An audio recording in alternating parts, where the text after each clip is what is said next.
Hey guys, welcome back to the channel. Spring is in full bloom, temperatures are amazing. If you're like me, you're ready to come out here and start working on your yard. And over the winter, your grass may have taken a bit of a beating. Maybe you've had cold temperatures and snow that have matted down and compacted your grass. Or maybe you have some leftover projects from last year, bare spots, thin spots that need attention. Spring is the perfect time to start taking care of your grass. So if you want to help thicken up your grass, repair any bare patches or thinning spots, or you just want to get the deepest, darkest grass you can for the upcoming summer season, then stick around where I show you how to simply and effectively do a spring overseed on your lawn. So let's go. All right, let's talk about some of the main reasons why you would do an overseed on your lawn in the spring. The first has to do with the condition of your lawn. Over the winter, your lawn can get beat up, it can get matted down, it could have bare patches, it could have kids running around, pets on that grass, and that yard just needs a little bit of upkeep to have it looking nice and green again. And then the second reason is overseeding is a great time to add in some darker cultivars of grass. I've got mostly Kentucky bluegrass here in my front yard, but I want to start adding some darker cultivars of perennial rye that are disease resistant, drought resistant, and that can grow in about 5 to 7 days. So traditionally I've used a fireball or hat trick mix of perennial rye, but today I'm going to use something called Dark 30, which is one of the darkest perennial ryegrasses on the market today. And I'm going to turn the time over to Jesse from Lawn Life, who's actually the creator of this grass cultivar, to tell you a little bit more about it. Hey guys, it's Jesse with Lawn Life, and when it comes to grass seed for me, I like to find the darkest possible grasses I can find, and that's exactly what we did with Dark 30. The color of this stuff is absolutely out of this world. Now, we go out to Oregon and we hand select our cultivars. We see these out in the giant fields next to thousands of other plots. We see them in the space plots. We see them out in the fields, and the color on this stuff is absolutely out of this world. So if you're looking for a super dark perennial ryegrass, I think Dark 30 is going to be for you. Thanks for having me on, Matt. Back to you guys. So there's two main times of the year that are the best for doing an overseed, and that's either in the fall or the spring. And this is because outside temperatures are mild, but your soil temperatures are going to be a little bit higher, which is perfect for growing grass. But when you overseed in the spring, there are a couple of things that you need to take into account. Number one is you can't have already put a pre-emergent down on your grass. If you have already put a pre-emergent down, you're going to have to wait and do this in the fall. Pre-emergent will kill any of that new seed that you're putting down, so it would be a waste of money. And number two is you need soil temperatures to be regularly within the 50 to 60 degree range. Sometimes people come out in the spring and they've had a few days of warm weather, they're ready to get in their yard and they try and overseed, but their soil temperatures are too low, which means the grass seed won't germinate. And there's a super easy way to test this to make sure that you're in the right temperature zone. And I'm going to show you how to do that right now. So one of the easiest ways to measure the soil temperature in the ground is just go get one of these meat thermometers that you might use when you grill or smoke meat, and go ahead and just take this out and put it about 2 inches in the ground. So you can see my grass is right in that range of 50 to 60 degrees. We've had a couple really good warm weeks leading up to this, and in the forecast another warm week. And one thing to watch is just those nighttime temperatures. If nighttime temperatures are getting down to the low 30s, the soil temperature is probably not going to be high enough. But again, the best way to check is get that meat thermometer and just check that temperature. And the third thing to consider when overseeding in the spring is just making sure you have access to water. If you have secondary water like I do, you'll want to wait till that secondary water turns on, because once we overseed, we're going to be watering daily to keep that seed wet to help it to germinate. All right, now it's time to finally do the overseed. I'm going to show you in just a few easy steps how to complete a spring overseed for your yard. All right, the first step in the overseed is we got to scalp the lawn. That means we're going to lower the mower deck as low as we possibly can, usually about 1 to 1.5 inches. And we're going to pull up a lot of the dead grass and material that's fallen down in over the winter. All right, let's lower this deck and let's get this thing mowed.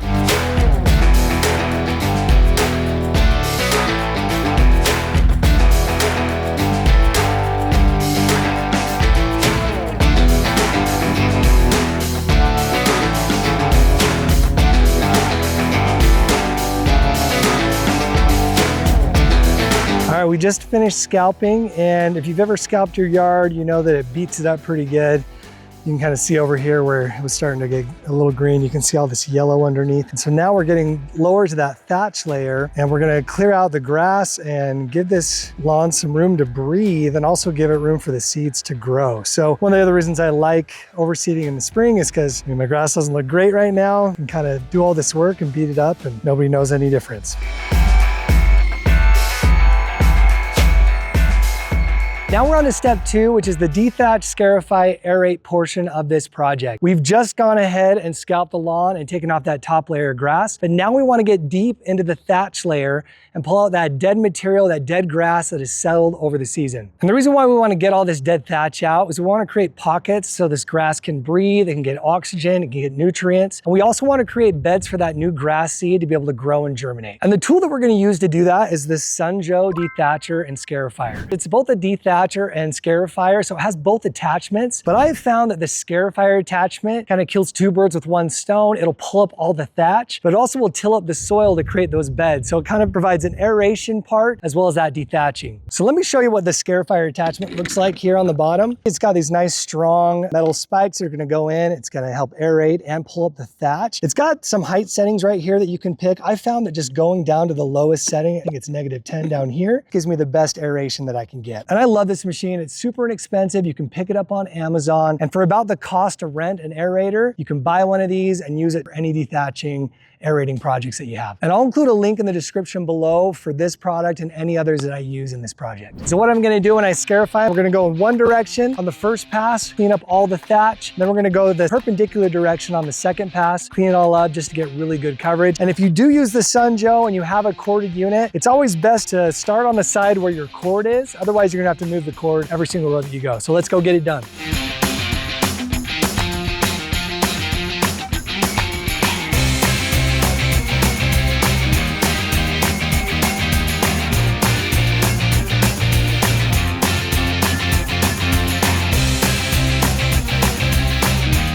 It's a little bit hard to see just because my grass is so yellow right now, but there are just big piles of thatch all over. It pulled out a ton of stuff. We're gonna go ahead and rake this up, then we're gonna do a second pass and see how much more comes out.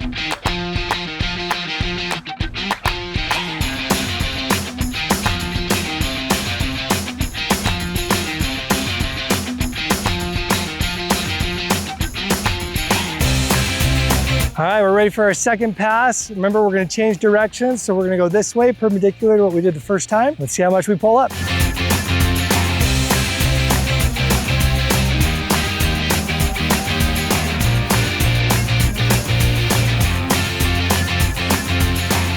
We just finished the second pass. This is a great testament to why you always do 2 passes. There's a lot of stuff came up on the second pass. There's probably even more on the second pass than there is on the first. I'm actually on this run gonna just grab my mower and see if I can clean it up that way rather than having to rake it. So if you're gonna mow it instead of rake it, just make sure you raise your mower deck up to your normal 3 inches. Give room to pull all that grass up. So let's go do it.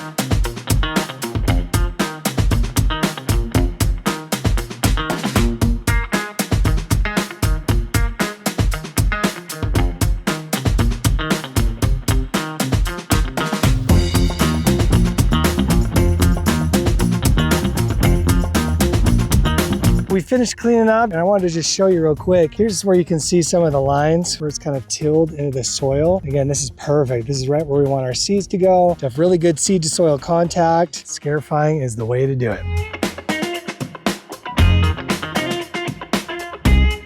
Now it is time to actually overseed the grass. And when it comes to picking seed for your grass, picking the right seed matters. If you go to a big box store, they're gonna have seed that has some additional additives. It even might have like a 0.01% weed seed within your grass seed. Or if you get seed that is coated, they do that to try and help retain moisture, but that coating can take up almost half of the weight of the bag. So you're paying for the coating as well as the seed. So if you want the best bang for your buck, you're gonna wanna find some high quality premium grass seed. So for this project, I am using Nightshift Dark 30. And the reason why is because it's one of the darkest perennial ryegrass cultivars out there, and I want to add a darker shade of green to my yard. Number 2, perennial ryegrass is disease resistant. My grass is made up mostly of Kentucky bluegrass, so I like that mix of Kentucky bluegrass. It kind of heals itself, but then you have perennial rye to help you resist disease. And then number 3, I love perennial ryegrass because it germinates so fast. It'll germinate within 5 to 7 days, where if I went and overseeded with Kentucky blue, it could take up to 30 days. So I got kids, they want to get out on the grass. So this perennial ryegrass can germinate within a week and we can be out playing on the yard again.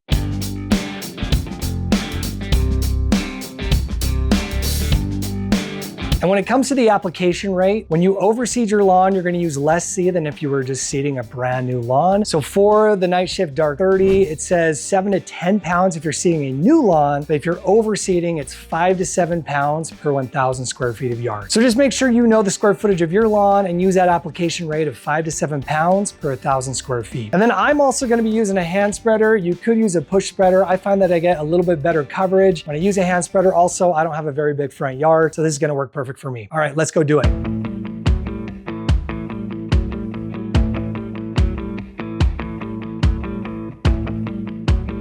All right, time to apply this. So when I apply the seed, I'm gonna do a perimeter run first. I'm gonna pick one direction and then go the second direction perpendicular just to make sure I get really good coverage. So let's go do it.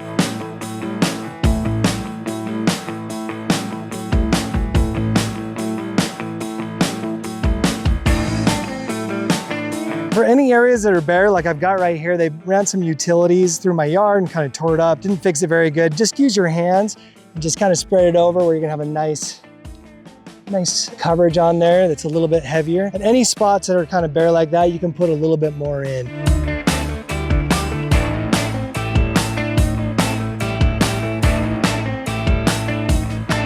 The next step for best results is we would recommend using a starter fertilizer to help that grass seed really establish itself. So I've got a starter fertilizer right here. It's a 12-24-8. It's a mix of both quick release and slow release fertilizer. It's just a nice even mix of phosphorus, nitrogen, help those roots grow strong. We'll include links in the description below, but you could also go pick this up at a big box store as well. For this fertilizer, the application rate is 3.5 pounds of product per 1,000 square feet of lawn. So we're gonna go ahead and get that started and go put it on the lawn.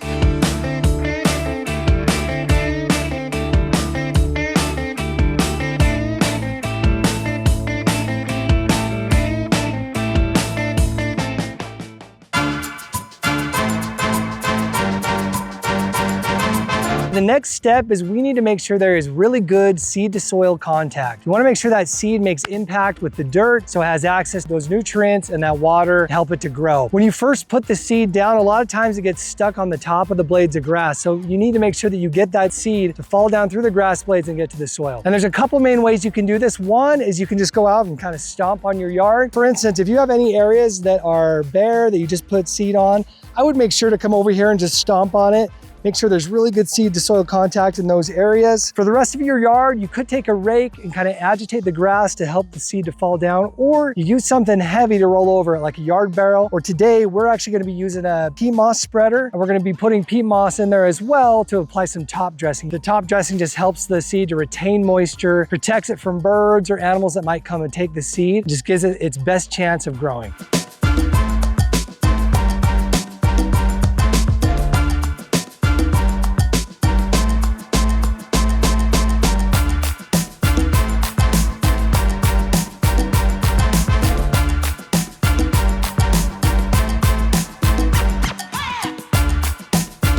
And like I said earlier, if you have any bare spots, you might just want to come over and grab a couple handfuls, wear some gloves, and just kind of evenly put it over those bare spots. That way it'll retain moisture. You only need about 1/4 inch of peat moss top dressing, but your grass seed will grow right through that. I finished spreading out all the peat moss, but I'm gonna take the spreader and just do one more run, maybe perpendicular, again, just to push it down, have really good seed to soil contact.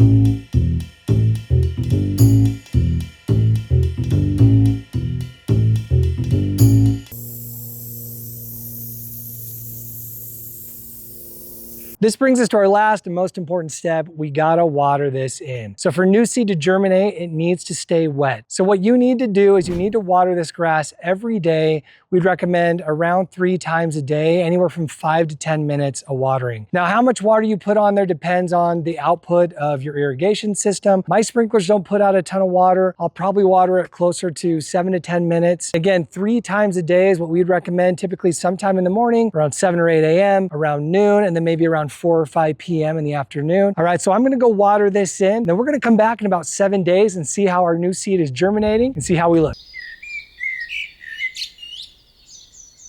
All right, they are just barely breaking through this peat moss. It is a little bit hard to see, but those little green sprouts are popping up today. And we'll come back in a few days and see how it looks. All right, it's been just over 2 weeks, so it is time to look at the results of our overseed. Now check this out.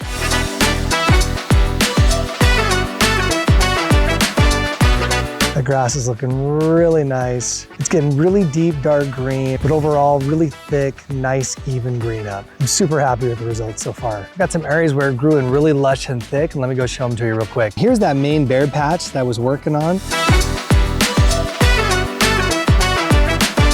You can see, look at all this coming in, a couple inches long. It'll be a few more days before I can mow this. I might even wait a week. Even over here, this is all new grass coming in, beautiful dark green, dark 30. Here's another area that came in really nice and thick. This is all new, looks really good. And last thing, I did have a couple areas that didn't come in quite as I hoped. Could have been that the seed maybe got a little bit washed away during all that rain. But the good news is you've already done all the hard work. So if you do have some bare spots, all you have to do is just put down some new seed, push it down, make sure there's seed to soil contact, cover it with peat moss. I would do that for sure on the areas that didn't take. And then you can just hand water these little spots to make it super easy to maintain for the next 7 days, and it should grow in nice and thick. All right, so that's it. That's how you do a spring overseed on your lawn. If you like that video, be sure to like, subscribe, and follow our channel so you'll be notified every time we put out a video like this. And now that your new grass is established, it's time to take care of it and keep it green and healthy all year long. So watch this video right here where we go over exactly how to keep your grass super green, and we'll see you